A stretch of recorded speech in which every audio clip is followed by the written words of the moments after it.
really belated Happy Independence Day to the Philippines. And for this occasion, I really wanted to go back and look at an influential Filipino movie. And when you talk Filipino cinema, you cannot avoid talking about this movie.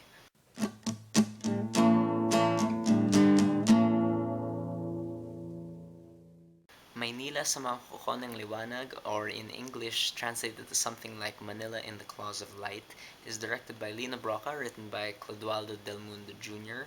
It's based on a book of a similar title by Edgardo M. Reyes, and this movie stars Bembol Rocco, Hilda Coronel, Lou Salvador Jr., and Tommy Abuel. Now, Maynila tells the now, age-old story of a young man, this time named Julio Majaga, played by Bembol Rocco, going to the city from his province in order to search for his long lost love, Ligaya Paraiso, played by Hilda Coronel.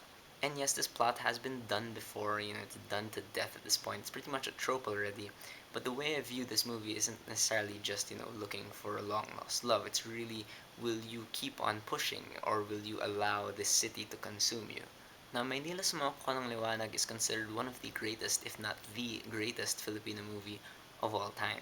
And I consider myself to have kind of a strange relationship with Filipino cinema because, I will always defend a Filipino movie even if it's bad. Like, I'll just find a different angle to view it. But at the same time, I think I'm kind of stricter when it comes to reviewing Filipino movies because I want them to be the best they can be. I want them to be like world class. But in terms of Maynila, I can really, understand why lots of people consider it to be the best movie ever. Now, before going to my specific thoughts about Maynila, I just want to talk about like something that's very common with Filipino mainstream movies nowadays is that they're very glossy. In my opinion, they don't really represent the lower class and the middle class that well because Filipino filmmakers nowadays, at least the mainstream ones, really want to give very idealistic depictions of life and romance and stuff, and it's not necessarily true. So it's ironically very refreshing to watch something as old as Maynila, which came out in like 1975, and find it just such a breath of fresh air to actually see authentic stuff. Like it really does feel like you're there in this movie in the 70s at least. Everyone's wearing these really bright colored 70s clothes, like the streets are dirty and stuff. It really feels so much like you're there that in so much so that the visual actually makes you smell and taste certain things at points. The great thing about the cinematography here is that there's this great contrast between like the grime of the city and the neon like at night, and somehow like these two sides of Manila coexist in such an interesting way. So much so that it begins to feel like sometimes that the neon is kind of dirty and the grime is kind of glamorous. Like it, for me at least, it really does kind of achieve this look. And this is a Filipino movie that is not afraid to, move its camera around. Like a lot of Filipino movies, at least that I've seen lately, are kind of afraid of moving the camera around. It's always fixed and you just kind of switch between one person to the next. It's very soap opera. But here, while the camera movement is kind of sparse, when it does move, it moves with a, for a reason. It's also great to see that the movie that came out all these years ago has a really good sound design because the sound in this movie, it's for me at least, it's really designed in such a way to make you feel like this city is always watching over you because there will be a scene where there's sound going on and this sound continues into the next scene which is like somewhere else completely different, and it's great to have these sounds tie scenes together. But at the same time, like many great movies, this movie also knows when to be quiet. There's a certain scene where two characters have a conversation, and it's such a private conversation that for the first time you become aware that there's no buzzing in the background of like city life and stuff. This movie knows when it's like hiding from the watch of the city. Like it's really, really just good sound design, in my opinion.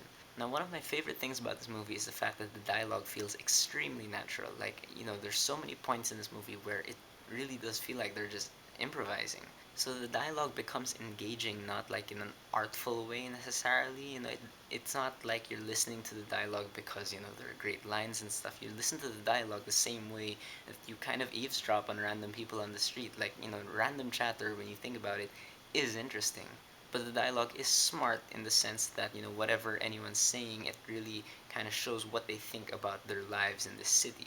Now, yes, the characters in the plot are quite simplistic, and I won't knock on it for that though, because for me at least, it's very, very clear that these characters are meant to represent things. I mean, just even in their names. I mean, Julio Majaga supposedly is, supposed to suggest patience, and that's really what his character is, just looking and looking for this woman whose name, by the way, is Ligaya Paraíso, which literally translates into joy paradise. So the fact that these things are clearly representations of something, like I don't really view these characters as characters. They really are just components in this city, and lots of people will argue that the city is the real main character of this movie. So in my opinion, this movie really isn't about plot or character. It's very much like a mood piece. And the movie I will actually compare this to the most is Taxi Driver by Martin Scorsese. That is also to me very much a mood piece. In terms of acting, Bembel Rocco, who nowadays is known, playing like these